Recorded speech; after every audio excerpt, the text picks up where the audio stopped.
Morning, Dowse. Morning, David. I can see straight away you've got Katie Cake here with us. a special guest. Yeah, tell us about this. It's a white ribbon. We've done it last year. Katie will explain in a minute what it's all about. I've got my t-shirt on. Is that there? Yeah. Can you read it out? Men taking action against violence towards women. White ribbon. 100%. Big believer in that. All the lads are big believer. Katie's doing a fantastic job as well. We've got different events coming up, which she'll explain in a minute. But we're massive from a football club, want to support us. The lads got all the t-shirts taken last night in like a ribbon. It was like quite a nice little picture on it, Katie. So so we're very happy to support whatever we can do. So what do you think, Katie? What's it? Tell them the floor's all yours. Perfect. So it's really great. The club is supporting White Ribbon, which is a national and international campaign to end male violence towards women. The campaign is about men standing together to call out sexist and harmful behaviours that can lead to more serious forms of abuse if left unchallenged. And what we want people to do is to wear the ribbon, like Dowse here, which is a promise to never commit, excuse or remain silent about violence towards women. I think it's fantastic. I hear things like that, but what to do? So what you're doing there is fantastic, and we really want to support that. You're going to come to the game, aren't you? When's the game? What's that, at 10? Yeah, so your next Tuesday, two home games, yeah. so against Hartlepool and Bromley, Yeah. you will be able to see branding all around the stadium and information in the matchday programme, inviting supporters to make the promise, and there'll be people on hand to help people do that. Or you can do it yourself at whiteribbon.org.uk/promise. But if you do it at the game, you'll be able to get a white ribbon in return for making that promise. But there's things what I think on it, which I am a big believer in what you're doing. And Dan, you're going to put it on the website, aren't you? So Dan's going to put it on the website, so we'll have a little link to what's going on in the two home games, how people can, like you say, not stay silent about it and things like that. So anything we can do to help, we will. So we appreciate trying to help you, No, that's great, and it's a really important campaign. Males and females can take the promise. I've made the promise. I'm wearing my white ribbon because we are all close to females in our lives, mums, sisters, nieces, daughters. They all deserve to grow up in a society free from male violence. And on the flip side of that, you might be raising the next generation of young men or educating them, and we want boys and young men growing up today to respect women and value them as their equals. 100%, and we'll support it very much. Thank you. Okay, Brilliant. Thanks for coming in today, Katie. We'll see you at the next two home games. Look forward to it. Right then, Dowse, back to our normal topics Football. of conversation. Let's talk about football for a while. Yeah, let's do it. Let's go back to last Saturday, Halifax. My first thing is that you said it was probably the best performance of the season. I thought so. I've looked at the video as well. I thought we were excellent. I really did. Rossi never had a shot to save. I thought we were a good side, good manager. I thought it sat behind the ball for most of the game, to be honest. We attacked it well. Like, people are saying putting subs on, but that's a ridiculous thing to say about, because we've got some unbelievable goal scoring opportunities, and I don't think any subs would have made any difference, to be honest. Max come on and got two goal scoring opportunities. People are saying we're putting Hodgie on, and I think even Hodgie knows it's a fantastic lad to put on, and he wants to start Hodgie, like, but it's one of them where you put him, because I thought Loza was looking sharp. I thought Torps was. Hayes has got a hat-trick. Max, come on. We can't have 9 up front, if you like, and it's very cautious that they make this, because this had that one corner at the end of the game, 89th minute, and you're thinking, if that goes in, I've seen this happen so many times. So I thought we passed the ball very well. I thought we moved it well. I thought we competed very well. So I thought it was a really good performance. I really did. Yeah. Yeah, you mentioned there was a few people who wondered why Hodgie didn't come on earlier, and you've made the points you have, and I asked Josh Casey this after the game last Saturday, and his reply, which I thought was an excellent one, was, well, if you put him on, that meant someone else would have gone off, and they might have scored a goal being left on. We'll put him on for the last 30 days, because we always try to win matches. I don't know how we draw so many games, because we always try to win a game of football, and but it's just one of them where, Hodgie's got one goal all season, so is Loza. Torps has got to get more. We've got to get the midfielders getting more. He says so. It's one of them where we're going to get a goal from it. We've been getting some unbelievable positions, and Hodgie's a bit odd because he comes on sub most of the time. He has done, but Loza's got to score more goals. He knows that, or set up a couple, but he did against Stockport. And when we're getting them areas, we've got to be clinical. I think everybody knows that. So, but it was a fantastic day for the defenders. Very strong. Rossi never had a save to make. The defensive unit were great. I haven't said that for a while, to be honest. So No. I'm delighted that we've been working on defensive shape. So there we are. Let's have a couple of clean sheets. And that's the very next thing I've got written on my bit of paper here, clean sheet. Yep. Very important psychologically, but also you get a clean sheet, you don't lose. You don't lose, and you've got a great chance of winning, especially now we're Yeah. leaving. You know, we couldn't keep on shipping the threes against Yeovils, the fours against Notts Counties, things what people at the start of the season probably thought we would have done. So it got a bit concerning, to be honest. But you know, we've got to defend as a team, just like attack as a team. But I did think we were making mistakes after mistakes after mistakes. And you can have a great game as a defender. You can be brilliant as a defender, but if you make that mistake, that's what you're judged on. So defenders are judged on mistakes. You will have an average game and not make any mistakes. And but on Saturday we didn't make mistakes. It didn't get in. It didn't have a shot in anger really. And I was delighted how we defended. But we've got to. We've been working on it a lot in training. We've got to defend better. Something else I said to Casey after the match was that I'm sitting watching, I never know who's going to be the man of the match, so I never know who I'm going to have to interview until it's announced in the 89th minute. And all through the first half, I was thinking, well, Musa's going to be nailed on for man of the match. Done everything, didn't he? Because he was amazing. He was. He's training better as well. He had a bit of a bad time, Musa, I think. And you know, he's always had to get used to coming and staying in the country without his family and stuff. And you know, but I feel as though the last month he's got where he is, and always knew he could play at this level. Always knew he could be one of the best centre halves at this level. He's got his left foot as well. He's dangerous in both boxes, or good in both boxes. And you know, he done well. Casey's done well. Casey's a good player, like, so I know it's his son of Dowse and all that cobblers, like, but you're not going to get any better than him. And Gavin playing well as well. Very good. Cookie. So the back four, Rossi, we couldn't really mention Rossi because he had nothing to do. Nothing to do. So I was delighted with the team. I really was. You did say, however, and I quote, nobody can take a free kick. They're hopeless, aren't they? They're not that great. Start the season great because I've never had anybody in years to take a free kick, except for Marnie Little. Marnie Little was quite good at them. Yeah. He was, and all that, you know, he saw some good. And I got tops, I thought, brilliant tops and all that, you know, and all of a sudden, but, you know, I could hit a ball and door at a minute, so we're practicing them, and Tops is swearing he's good at them, because it's so, you've got to make the keeper make a save. And it was either whack it over the top of the crossbar, say, oh, at least I had a go, or just ping it in, where surely if you're 20 yards, 25 yards out, you've got to be able to make the keeper make a save. That's how we all look at it. But Tops will keep on chasing them because there's nobody else that doing thinking the camp can.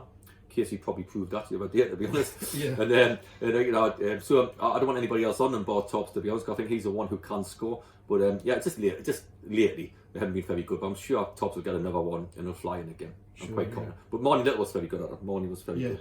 Apart from that, in 15 years of management, I haven't had one. I've always struggled to get a free kick taker around the box. Right. And again, you've obviously been sneaking peeks at my bit of paper. The next thing I wrote down was got to make the keepers work, which was something you said, but you've just covered that. Just do it. Let's move on. This is very much a league where everyone can beat everyone, isn't it? And that is, it's been like that since the start, really, and it's still going like that. It's good. It's, it all take games, you know. Got another hard test tomorrow in Maidenhead. They've got a way of playing and stick to it.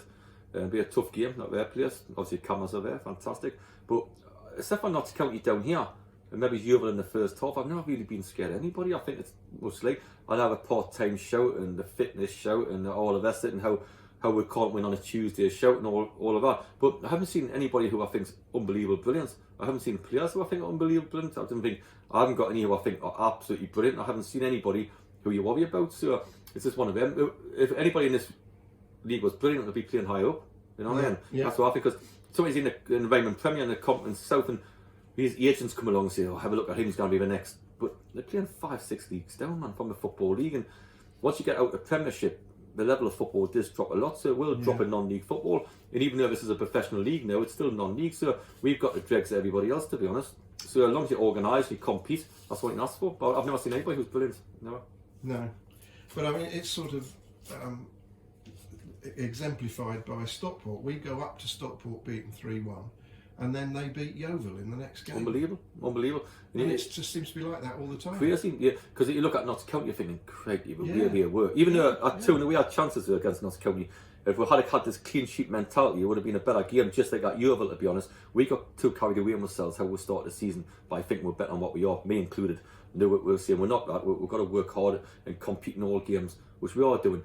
But I looked at Notts County and I thought, we'll just take it by storm now. And look at them, you got beaten. You're thinking, how did they get beaten? Yeovil, So, you know, in the cups as well, like Hartlepool left on the day, the game, so I think it took them 7.5 hours to get down there. They beat them 4-1 and come back, and you're thinking, it can be done, just like we did against Chesterfield, it can be done. So we've got to have a belief that the lads have been excellent the last 2 weeks in training.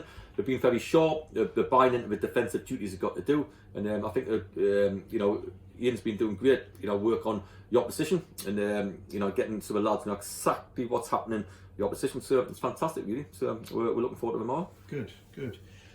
Turning to individual players, yeah. Sean Donnellan went off last week. You said he'd broken a toenail. Is he all right? Wait, of course he's all right, man. He went to hospital, spent 5 nights in there, and realised that was just a little kick on the ankle, so he's fine. Good. That's what to do. But Sean's a tough cookie. With anybody else, I knew I had to take Sean off because Sean has got a bit about him. You know, half the people now in the game, as you know, they get whacked, and was that a send off? Not for me, to be honest. You know what I mean? People like say, well, when you slow it down, it look to serve that he's done Sean and all that, but it's a tackle, man. You know, but that's the way the game is. I'll admit it, and I'm not saying the referee was wrong because that's what the rules are now. You can hit the ball if you follow through. That's a send off, and all I thought was always hitting the ball first. But that's how the game's gone. It's stupid. It's crap. It's getting worse. It's getting worse in the Premiership. It'll get worse in our level because, you know, how can you go through a season without 5-10 bookings? Because the bottom line is you get booked for anything. No, not come on. You're a winger and you're skillful. I'm a left back. I'm not so skillful. You know, let's get in them and all that. You know, but it doesn't work. I also have a philosophy, me, where ball goes past man goes past, not both together. Yeah. So that's the way we used to play when we were there. But the game's changed and it's went softer. I don't think there's less characters in the game now, and so less better players. That's what I think. Anyway. Okay.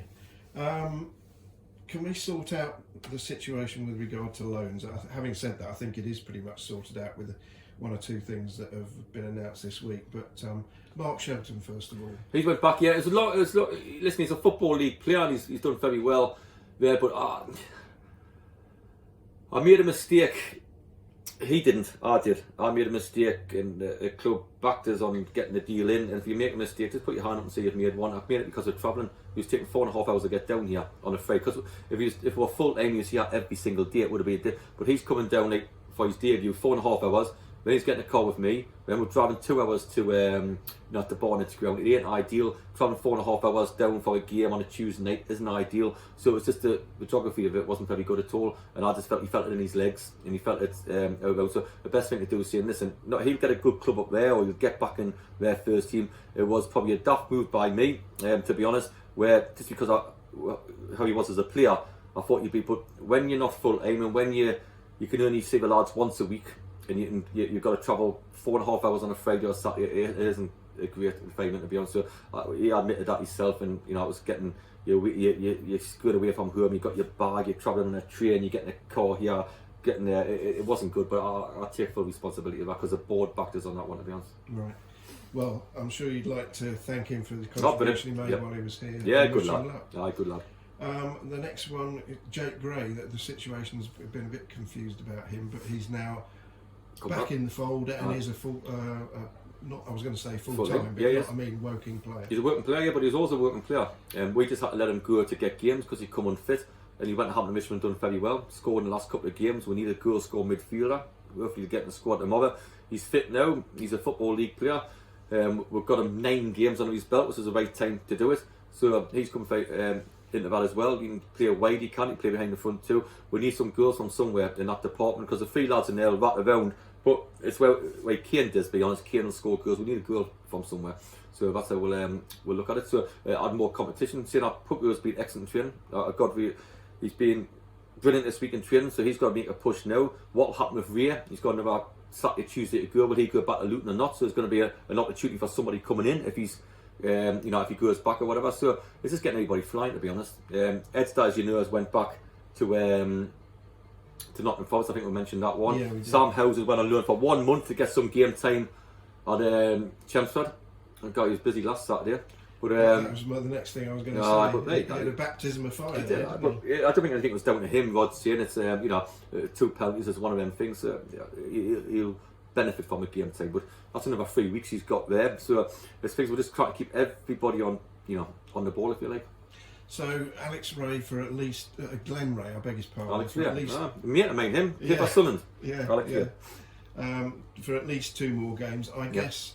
Luton may decide that he's still not ready for first team action in the Championship. And he's my best mate, the lad from. So we talk all the time, me and Graham. He's my best pal, the lad from Luton. He's got better and better and better as he's got on. You know, like where the last 2 games he's sat in front of back 4, the job that nobody wants to do.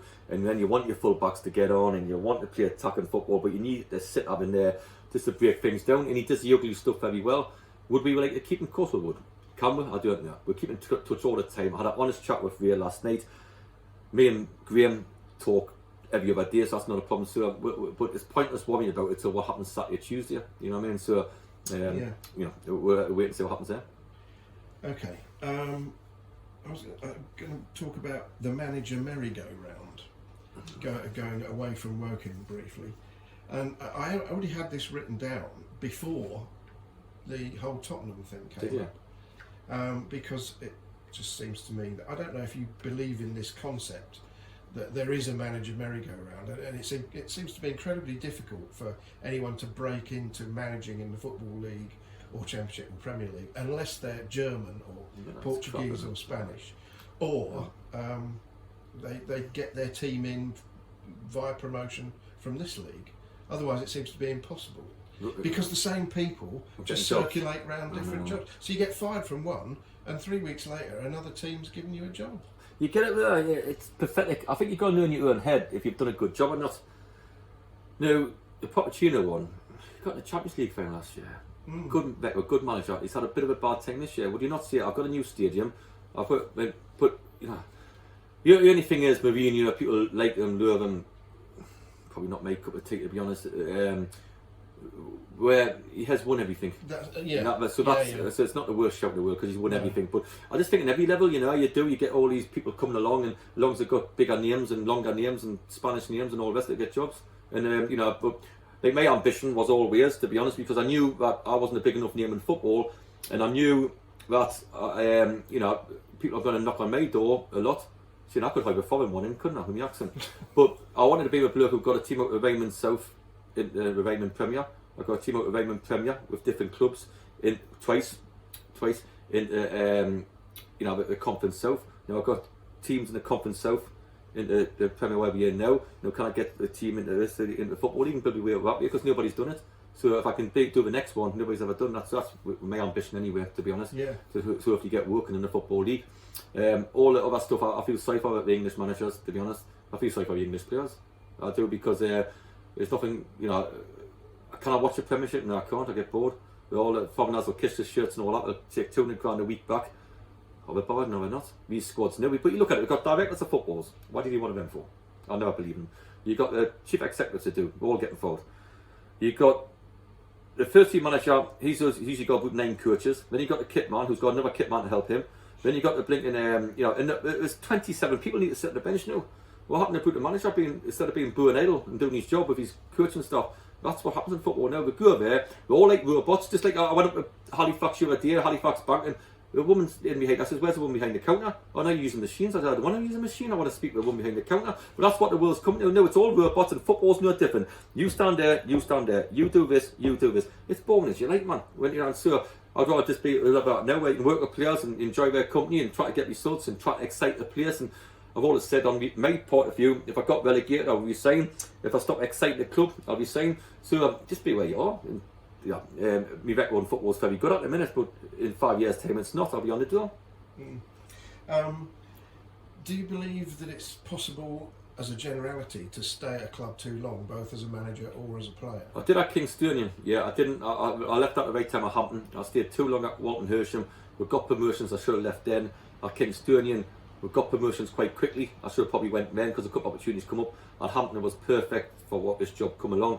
And I'm only in my second season. I've been here a year and a half, not even a year and a half yet. So we've done well here, very well, I think, for what we've had. But there's still a lot of work to do here. Like, I always knew, I realised that at Hampton, I always knew when you hit a point you're thinking you can't do any more now. And that's what I felt at Hampton. Guy McCann's done a great job filling in and doing what he can do. He's fantastic. Gary, great manager.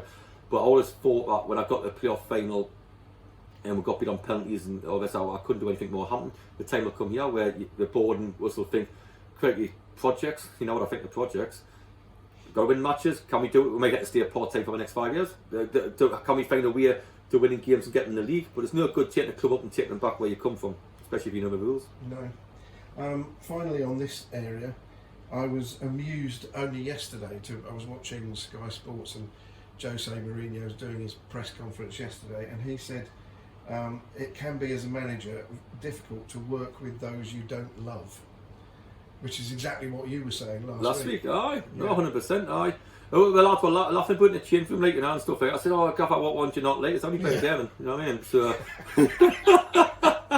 so he laughed about that as well. But, yeah, listen, like, it's one of them. It's a workplace like everybody else, and you come in and do it, and you know, you just got to make sure you're 100% on it all the time. We try to be like that. We try to demand it with the players, but it can become difficult because players do nowadays think that they're better what you are.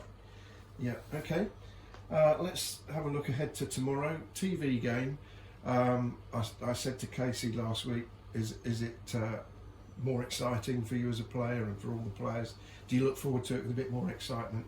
And he sort of admitted that they probably do. He said, I expect you'll see 16 fresh haircuts next Saturday. Oh, that'd be right. I know Heidi's winning for a makeover, Heidi. So no, you do. You got to. It's human nature. Like, I don't like the cameras, as you know, live and all that, whatever. And but it's human nature. I think if you're going to be on telly, you got your family watching, and you got your relatives watching, and you got your, you know, I think my dad's going to his brothers to watch it up there, and you got different people, you know, watching games around the world. If you like, I think it's probably, you do know you're on camera, you do know that the whole nation's watching. You do want to put a good account of yourselves, as we have done most of the season. So I do think they put that extra edge on it, like, you know, I really do, and I think it'll be a tough game. But we're up front, the lads have been flying all week. I really, you know. Well, given our past record at Maidenhead, they're going to need to be flying. We haven't done well there, and that we've lost 4 there twice. How long ago was this? I can't remember the exact year. Dave Tarpey scored one of the 4 one year. Well, hopefully score one before tomorrow. Well, absolutely. You know what I mean? So we'll come to him. But we're not bothered with past things. It's like, I think everybody got a bit panicky when we lost the news of games about what happened 2 years ago down here and lost that game. So people do show the record's not very good there. And I tell our lads that blanket, just, you know, if they don't read about it, just blanket. We'll go a bit more confident about winning the game. We'll probably be the same, but you know, we'll just look forward to the game. I've never forgotten one of your predecessors as manager here was within 5 metres of me, so I know what I heard. Was talking to Alan Devonshire before the match, and he said there won't be any banana skins today, won't be any problems for us today. And we lost 4-1. Is that right? Yeah. You're best off not silly. But people do it, with get like that, you know, superstitious and things like that. They do different routines and change different things because they're not winning matches. What a load of cobblers, isn't it? What an absolute load of cobblers. Not bothered playing Maidenhead or playing Chesterfield. We've got the same thing is we've got to be prepared to win a game of football. So I'm not into past records. I'm really not. And the only record I'm bothered about is Saturdays. And that's how I get judged on. Yeah, fair enough. Someone will no doubt look up scores against Maidenhead to see which game it was. I'm saying 4-1. It might have been 4-0. I'm not sure. Anyway, you said that 3 times now. We're not bothered about them, dear. We're here at the moment to win a game of football. I know. I'm just trying to clear my own name. Right. Dave Tarpey has features in the Surrey Advertiser today, but also the National League itself put an article out yesterday about the fact that he's going back to Maidenhead and it's a big deal for him, and so on and so forth. He done well there, didn't he? Certainly did. He did. Before his injury, he was like down the middle with a big lad up top. I got his name, and it was just it's funny you should say that though. He actually says in the Surrey Ad article that he had one season where he played all down the right all the time, and he scored 22 goals in 23 games. He's been better for us down the right this season, to be honest. And I think he's a great player. Works very hard for the team. Good example. Funny lad, very dry lad. So he's a good player. But I spoke last night, but he's got to go there, he's got to perform. Heidi wants to go there. He used to play there, he wants to perform. But I'm not in all this, if he scored good, he don't celebrate and all that thing. I hate it, like, you know, because we're paying his wages and he's got to score for work and he's got to score goals for us. The crowd are very good to him here. We like him, we're good to him. So I'll be very disappointed if he scored and he didn't really join in what we, not against their fans at all, because you love them, he will, but join with our supporters and our people. That's what he should be doing. Yeah. I hate these people who score and put arms down. I remember Lampard doing it for Man City against Chelsea. I thought, are you sure Man City are paying your wages? You discover your team. There's Man City fans are, and I don't want the Chelsea fans, but want the Man City ones and celebrate as normal. I've never been a believer in that. Respect, that's cobblers, man. Have respect for the team you're playing for. If not, don't take money off them. And Ben Gehring did it at Billericay. Did he not celebrate? No, well, no. Yeah, I would have dragged him off. He probably got surprised he scored, to be honest, Ben. Okay. And Ben didn't even play for Billericay. He played, but he didn't start, did he? So I don't know what reasons he's got. You know what I mean? I bet he didn't celebrate if he scores against Torquay, would he? Probably not. Probably not. Anyway, I'm personally hoping, I'm sure you are, that tomorrow Dave Tarpey will prove what they call the immutable law of the X, which is that when you go back to an old club, you always get a go. It seems to happen against us a huge amount. You'll have a lot of friends down there, and all that. Of course you will. Just like when we go back to Hampton, brilliant people down there, Kingstonian, we've been invited to the cup game as guests and all that, if it's on the Sunday. Brilliant, and all that, And at Hampton, I'm on the wall things of painting about, I've done me Jamal Lowe and all that. I was quite honoured, to be honest. So, so you get there, but when we scored against Hampton, I was up in the air and punching, not against their fans, but I was. And it's the same thing against Kingstonian when I won at Hampton, but that's not just showing any respect, because it's been part of your team. Whatever happened previously is gone. You didn't. I've never been a believer now. I think for sure somebody's probably done it before, like Lampard, anybody thinks it's the right thing to do. You know what I mean? Okay. Finally, you mentioned last week about going to a dinner to raise money for the hospice. And you've got an amazing story. Oh no, so I've got an amazing one morning. It's fantastic. The hospice was great, fantastic. I had a great crack. And somebody had a deal with me or whatever for £800. That's what I think is amazing. £800 a day with me, or maybe £800 a day not to have a deal with me, and all that, But that's fantastic. I really appreciate that. And it was I had to go up there and do a little speech, and we're very proud of the hospice and very proud to support it. And I'm doing a Santa run in a couple of weeks' time for it. And just like all the charities, really, you want working to be the hub, the football club, to see that we're there to help them, we're there to help the people. The best story is there. This is a one, right? I'll tell you this one. You like this one before we go, right? So, Boz, the fruit and veg guy, brilliant lad, great lad, helps us out, drinks the fruit and veg. Anyway, he's rang me and said, Dowse, let's have a drink, and I've got your room. I said, what do you mean, guys, a room? Yeah, I've got your room. You stay the night. So you bring me. Oh yeah, I'm staying. Yeah, great. So we're drinking wine, beer, having a drink up, come on, let's go out in Malcolm's, like that, because Malcolm's with us and Paul's with us, a kit man. So anyway, we go downstairs, the Dowse finishes 3 o'clock in the morning, and I thought, Freddie, I've had it up to here. So I bought, what number am I? 238, okay, so I got to 238, in bed. So anyway, 7 o'clock in the morning, I wake up like that. Oh, God. And I look over, and this blonde hair is next to us in the bed. I thought, Dowse, what are you doing? So I'm starting to think, I'm looking at the roof thinking, Dowse, man, this could destroy you. I had a charity do as well. What are you doing? And I've got a great memory. I don't forget things. I thought, well, I didn't do it. I went in the wrong room and stuff like that. So I'm looking, lovely hair.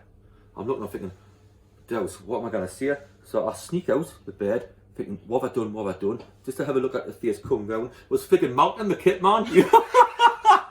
He's lying there. He's got his sticky bow tie on still. He's got his stick, so he's got his suit on still and all that, and stuff like that. So thank God for that. I was like, oh, shoot. But Boss said I was in the room, so he got in the room as well and just plonked in the room and next to me. But at first I'm looking around thinking, oh my God, what have I done here? Oh my God, am I in the wrong room? Have I sneaked to somebody else's room? But thank God it was Malcolm. So if Malcolm's playing on Saturday, it means sleep with the manager. You get a game.